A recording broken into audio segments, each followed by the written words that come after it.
Well, time for Media Watch now. James Creedon is with us in the studio. Good to see you, James. You've been taking a closer look at Emmanuel Macron, who's in Brussels for his first EU summit today. That's right. So a couple of headlines and articles about that, starting with the Financial Times. Macron wins EU fans for Hollande's unpopular eurozone idea. Now, what they're pointing out here is back in 2015, François Hollande, the most unpopular president in French history, who is now retired from that role, François Hollande unearthed an old plan for the eurozone, as this article says, to give it a finance minister, to give it a eurozone parliament, so there's already a European parliament, but now a eurozone parliament, and a shared budget. In other words, greater integration of the eurozone economic space. Now, Angela Merkel in 2015 apparently balked at the idea, and within weeks it was shelved. Now along comes Emmanuel Macron, proposes the same idea, and everyone thinks it's a fantastic idea.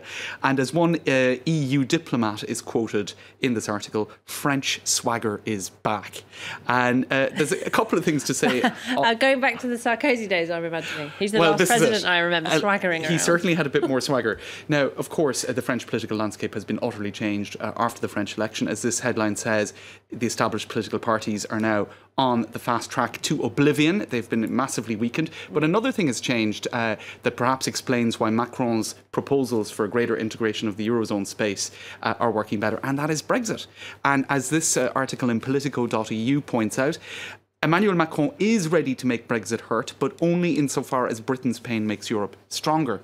And the article wants to make an example of the British. Is that the idea? I think the idea is if Britain were still intending to be within the EU tent, they would be opposing these attempts to have further harmonisation of the eurozone space, because I suppose it was always a slightly looser concept of the EU held by certain countries, Britain being one of them. So the fact that Brexit is happening is a grand opportunity, says Politico, to leverage Franco-German influence on the global stage and drive integration and press ahead with reforms that Britain would actually have opposed. So it's interesting that Brexit is in some ways facilitating faster integration of the eurozone space. Yeah. He's like the ones who are staying behind, let's get together and get on with it. Now right. We've got the whinging Brits out of the way. Proper fork in the road. Now, this is another headline that I think it sums up the sort of, I suppose, general feeling. Macron mania and Theresa phobia for the first European Council meeting. Now, to stick with that theme, do you remember this? This was I never saw that. This was the front page. There are many that are holding up Macron as a sort of a saint or a saviour or a Christ-like figure walking on water.